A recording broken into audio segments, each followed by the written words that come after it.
Hello and welcome to another episode of the Contractor Growth Show. My name is Mark, and today I've got the pleasure of speaking with Shawn Beard at Integrity Fencing and Supply, just right down the road from us here in Littleton.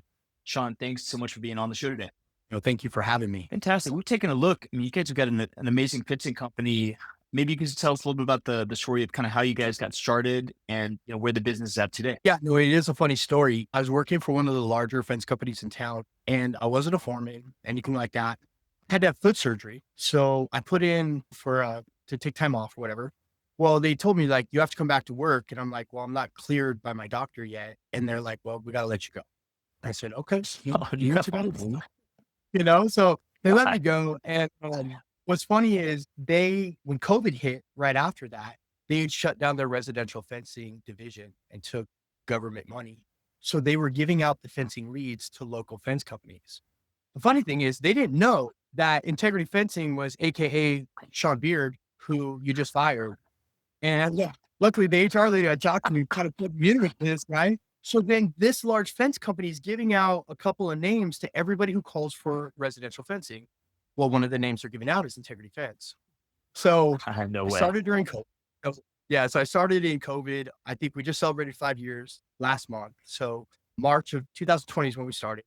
And so this fence company is giving out my name. And I'm a growing contractor. I started with nothing. I didn't even have a truck. I rented trailers. I hired people that had trucks. Then I kind of just kept, getting a job here and rubbing pennies together. And I would buy materials and I would save my money, not take a check and buy some tools or buy a trailer. Eventually got a truck. What's funny is if you come into our facility today, you would never know that's how we started. We're over 10 million in sales revenue every year. We got Wow. 25 vehicles in our fleet, all wrapped. You see them all over town. But when I started, I had nothing. I literally worked out of my garage. My first yard was a storage unit. My second yard was a shared yard. We've now kind of landed in Highlands Ranch, AKA Littleton, and we're in a 7-acre facility now with a large 2-story office. We're very grateful to be where we're at. And if you'd asked me, Shawn, did you expect to be here today? I would have said no. I thought I was just going to build fence with another guy. Wow. And happy with that life, right? Being 2 men in a truck type thing. But the good news is that I've owned other businesses in the past that I started from scratch. I owned a landscape company. I owned a big mortgage company that had 40 loan officers at one point. And people ask me like, hey, how did you become a fence contractor? And I said, that's a really good question. I went through a huge divorce, had to give up the mortgage company, kind of lost everything, had to start over. And so I was content being on the team at this fence company. And then they told me they got to let me go. And I said, okay. And happened to know a few people that wanted a fence. Luckily got the job, luckily bid it right and got it done. And it just kind of went from there. Did a few fences on my own and, started doing what contractors do and try to get a lead source going, try to get some websites out, try to do what you got to do to get where you're going.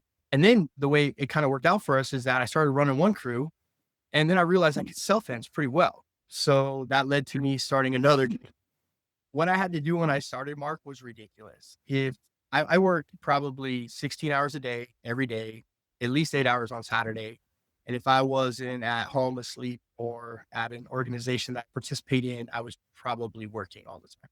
Put in 16 hours a day, like I said, and I would start the crew and then the cruise. But what's crazy is I would have to go get the material, right? And I was the one who brought it to the job site. So I had to take tools in the morning, drop them off at the job site. Hope it's a 2-day job so I don't have to pick them back up. Then load up the tear out myself and take it to the dump.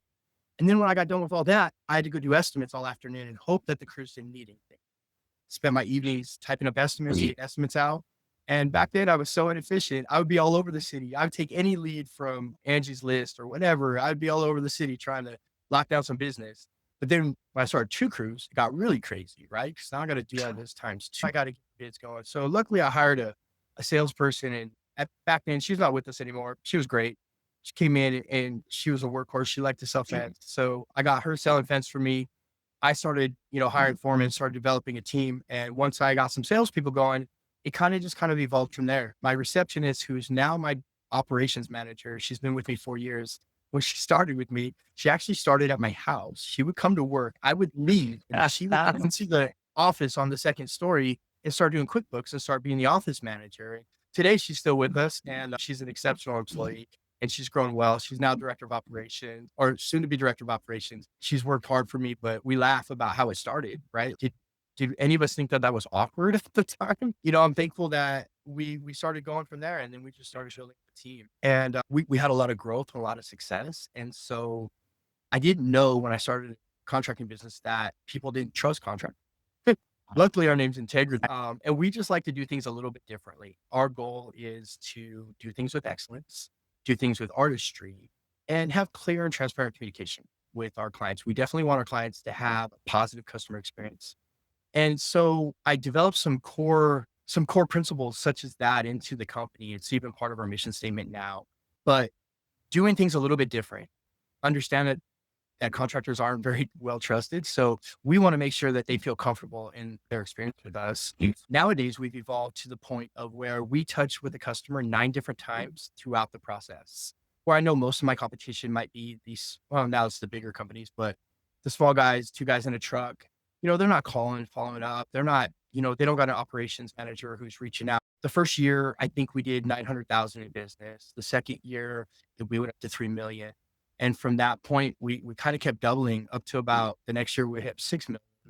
The next year, once you hit 6 million, you start realizing that your processes and your systems all need to be revamped. I never planned on growing this company to the level that it is today. I'm not complaining, but what you realize is that at certain points, you have to then change how you do things. It got to the point where how we did things last year can no longer be done this year because we're scaling up. And we're continuing to be challenged with scaling up. As we continue to grow and reevaluate our processes, re-implement new things, it's kind of getting to the point where it's fun now. There's a lot of things that we can do to change our processes and keep evolving and keep scaling. There's a great book out there, by the way, called Scaling Up for anybody who is scaling up. That's excellent. Fantastic, my man. So you started a company in the worst part of COVID in March 2020, 5 years ago, and have gotten to $10 million in sales a year at this point. We just landed about 3 national builder accounts. So we're really growing in the commercial area. We're continuing to work out with municipalities, contracts, like service agreements with municipalities.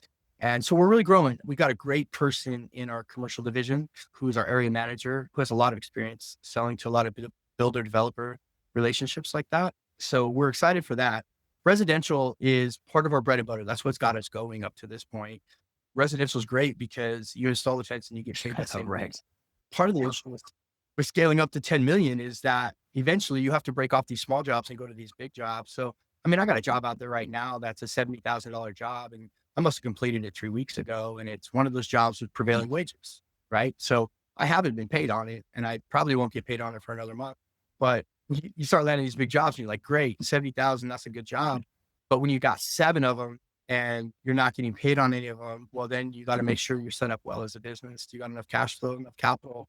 That's probably an owner's biggest asset and biggest strategy, is making sure that you're collateralized, that you have capital, that you can make moves, because scaling up a company like this, the challenges get harder before they get easier, for sure. But yeah, no, we're grateful. So we kind of hit a roadblock in between 6 million and we got stuck the next year about 7.5 million.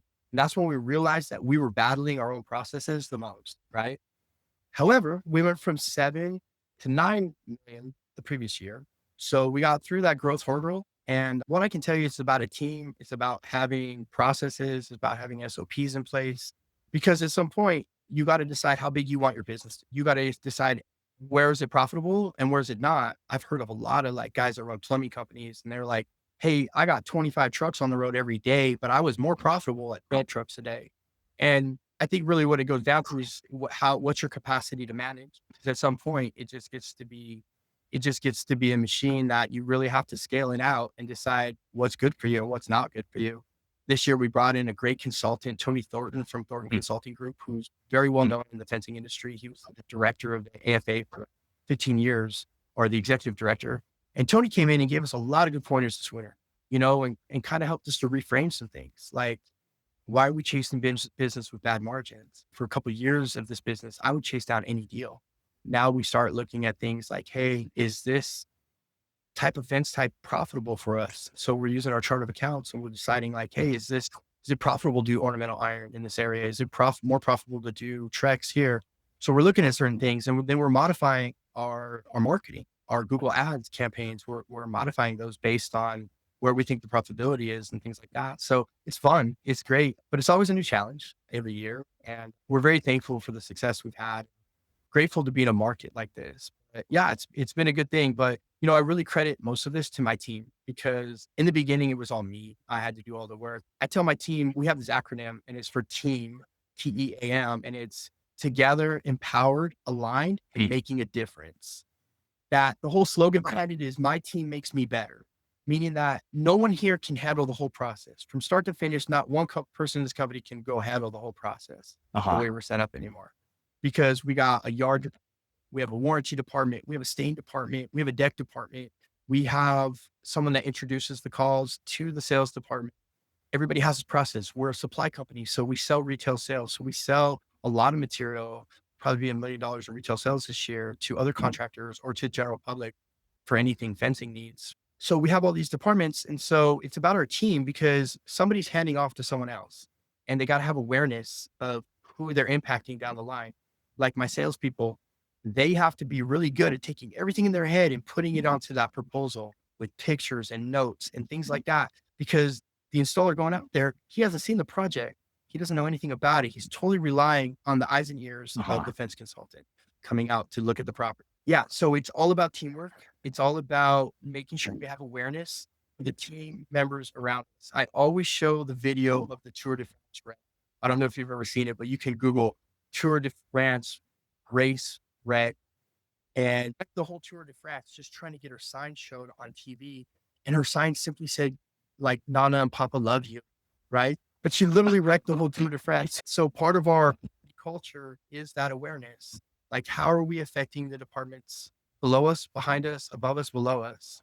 Incredible. So Shawn, I mean, so how many folks do you have on your team right now? Got about 40 on payroll. We run with some subcontractors, probably have about 8 subcontractors on file that we use pretty regularly. Amazing. So, I mean, something that, builders, as you know, are really struggling with these days. It seems like you just figured this out. And I mean, I'm going to go back through this interview and take a lot more notes than I'm taking now. Right. I mean, I love this stuff. I had no idea, we research and we look and you say Integrity wants to be the leading fencing company and think, okay, well, that's a great goal. Now we're here talking about this. I'm thinking, man, they're going to get there. Like, unbelievable. So how do you find and recruit and retain such great team? I mean, it's a real kind of sick point these days of having specialized people and people that really can like execute your vision. I mean, there's this culture piece. It sounds like you've got your SOPs is locked down and, a beautiful growth story. How do you kind of crack that piece of finding and retaining great team members? So this year we brought, instead of me trying, so I'm always creating positions as this company grows. Boom, we have a new position. Boom, we created a position here. So a couple positions we've created, like one was a sales assistant this year. We didn't have it last year, but we have it this year. So one of the key things was, it used to be just kind of warm bodies, right? We need people out there installing fence. As you scale up, you can't do that. It affects the culture too much. You got to know who you're dealing with and what kind of people you have on your team. So we revamped our hiring processes going into this year. So I brought a talent acquisition manager on board, who is now kind of morphed into a dual role. She's kind of like an office manager, but she came with a talent recruiting background. And so we brought her on board and we revamped our hiring process. So now we do background checks. Now we pull a driving record on it. We do a drug screen on all of our employees. We're just getting to the point where we have so many vehicles on the road and things like that. We got to really know who's on our team. So we've gone to the point of just being really selective on how we hire, having at least 2 interviews along the process and an initial interview with the acquisition manager, talent manager. And we do our best to really solidify the best people. Right now, I can be honest, we're 2 positions short right now. And instead of trying to hire the wrong person or just get somebody in the seat, I've just told everybody step it up for us a little bit right now. And we'll take care of everybody amongst those who stepped it up. They get a little bonus, because we don't want to put the wrong person in. Training and all that takes so much time. You know what I mean? It's just too much of a hassle. And so you guys have, I mean, figured out how to offer financing as well to homeowners. I mean, you've got that kind of worked out with Wells Fargo. I see this on your site. Tell us how that works. Okay. So I'm not normally a fan of Wells Fargo, but I am a super fan of this program. It's called their Outdoor Solutions program. And it's great because we have it now tied into our website, where it used to be that we had to do the credit profile for the client, which was great for me because I had a mortgage background, right? So the compliance piece of that didn't bother me. Luckily now, Wells Fargo has fine-tuned their process to where you go onto our website and click a link financing. You literally go on and type in your information, 30 seconds, you have an approval in another 30 seconds. And it's been great because you're a homeowner, being a fence, more likely you're the homeowner. And so Wells Fargo approves probably 9.5 out of every 10 applicants that we put through there. And you have it in seconds. It's been great. So I know there's a lot of financing options for contractors out there. I've looked into them. I've looked into Hearth. I've looked into all these other things. But like I said, I'm not a fan of Wells Fargo, but I love this program. So the Outdoor Solutions card issues them a credit card with a 16-digit number. We're able to go into Wells Fargo's site, authorize for that amount.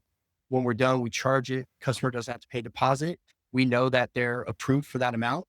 And then as soon as we submit it to Wells Fargo, we have a check next day as soon as we submit.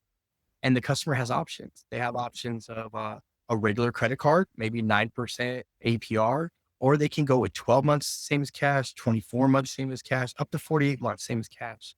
And so Wells Fargo has some pretty cool programs like that. So if the customer is like, hey, they have a big need or they really want to do this, this has really bridged the gap for some people. And they just say, hey, I'm going to pay it off within 12 months. So not a big deal. So we're really proud of the financing that we have with Wells Fargo. That's so incredible. It's a great program. And so the Outdoor Solutions program, I mean, is this kind of outdoor landscaping type stuff, or is this any kind of home remodel work, service trades kind of stuff that they finance? It's an Outdoor Solutions card. There's other contractors that carry the same product. They might be a window replacement place. It might be a landscape company. I've had other people that already have the Wells Fargo card call us because there's not many people in Denver that offer it. So I've had some jobs from Colorado Springs where they called us and say, hey, we have an Outdoor Solutions card. I want to do business with you guys. Do you accept this? Of course we do. And so that's been great. So so the customer can keep the card. And if they want to do other work at other times, they can find other contractors that are part of this program through Wells Fargo, and they can use this card for other services as well. Amazing. Well, Shawn, what does the future look like for you guys? I mean, you've had this amazing growth, and I mean, at this point, you've got a yard. You're offering kind of different, even levels of service here, different sort of categories of things you guys are doing. I imagine you've got commercial clients and residential a lot, and I mean, whatever. It's so much more than I can even really wrap my mind around at this point. I mean, what does the next 2 to 5 years look like for you guys? You said you want to be the the best fencing company. Is that extending out to other states? Is it regionally? And what does growth look like for you guys? And do you have some kind of targets of that, or what you guys are? So one of the goals is we're not planning for out of state just yet, but we are planning on branching out up north for sure.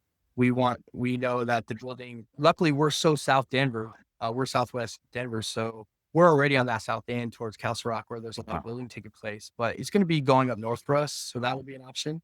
Also with retail sales continuing to be a huge growth segment for us is that we will eventually separate the supply company from the fence company and put it in a different location, because even though we got 7 acres here, I mean, as that continues to grow, we're going to run out of space at some point. So we're going to have to go offsite to a supply company. So satellite just for supply only and run the supply company offsite. Gotcha. So those are a couple moves. Yeah, no, those are questions I asked myself, Mark. I've been like, all right, so it seems like the first 5 years I knew exactly what to do. So now I'm kind of asking myself, hey, in these next 5 years, what is my plan? What do I want to do? We are a full service fence company, so we do everything. So we do gate automation, we do custom gate fabrication, all fence types, whether it's composite, Trex, whatever it is, commercial, residential, whatever it is, we can get it done for you. Even a lot of agricultural fencing, large projects. So I want to really enhance what we can do in our fabrication shop. There's a lot of opportunity in the market here to grow that area. We do have 2 types of stain and 2 different stain vehicles that we have set up. One set up for our Wood Defender division and one set up for like our Sherman-Williams division. I think that we can really grow in those areas because fortunately most fence companies don't offer stain. So when you go to another fence company, you have to call a painter to come give you a quote to do stain. We want to be that one-stop shop for you. So whether it's the do-it-yourselfer that needs materials delivered to their house or whatever we need to expand our stain business. So we just really want to keep fine-tuning our process. Like decks is one area that we can grow in. We have the capacity to grow there. We do about 20 deck projects a year. I think we can easily step that up to 30 deck projects a year without affecting anything in our daily operations. We would have no capital expenditures, things like that. So that's kind of our goal. So we want to move up north. We want to really focus on the supply company moving forward. So that's a question I'm asking myself, Mark. What do I want to do in these next 5 years? Because I felt like I knew what to do the first five, and now I've got to writing the plan right now for the Amazing. next five. Incredible. What an incredible story, Shawn. Thank you so much, man. It's what an inspiration. I never know, exactly who I'll be talking to when I have the honor of getting someone here on the call. And, we've done a lot of research and stuff, but man, I had no idea. And it's just amazing. I mean, you guys we have some clients actually down a little, we're here in Denver, and just what a great story to hear about a company being so successful, so right out of the gate. And, we talked about, a lot of things here. We talked about, the kind of the growth stories and the roadblocks you guys had along the way, at 6 million to sort of 7.5, right? The sort of team acronym and how you brought on a retained team, some of the, more serious kind of brought on talent acquisition manager, and how you've needed to have kind of more of a process of hiring people, because you get, 40 people out on the road driving around in 25 trucks, right?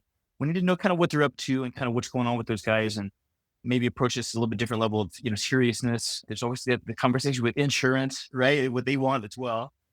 So fantastic, Shawn. I mean, if folks want to get in touch, and learn more about what you guys are doing, what are a couple of good ways for them to do that? They can call our main line. Obviously, we're on the web, so integrity, you can go straight to us and just give us a call. We're here. We're even open on Saturdays. So we're here 6 days a week. Just call our main office, 303-777-7782. It's a great way. We have forms on our website. So if you have questions about buying retail, if you have questions about fence installation, you can give us a call. Or you can just email us directly at info@integrityfence.com. Okay, great. I love it. Perfect. Well, Shawn, thank you so much for spending your time here today. It's been a pleasure. We would absolutely love to have you on the show again. Here's to your success, man. Beautiful story. Honored to be able to come. I'm honored to be able to tell the story. People ask me, hey, Shawn, would you do it again? And I'm like, man, I'm not sure everything would line up like it did this time. But I said, I didn't plan on being here, but I'm grateful. So thanks for letting me come share the Fantastic. story. Okay, man. Well, have a great rest of your day. Okay.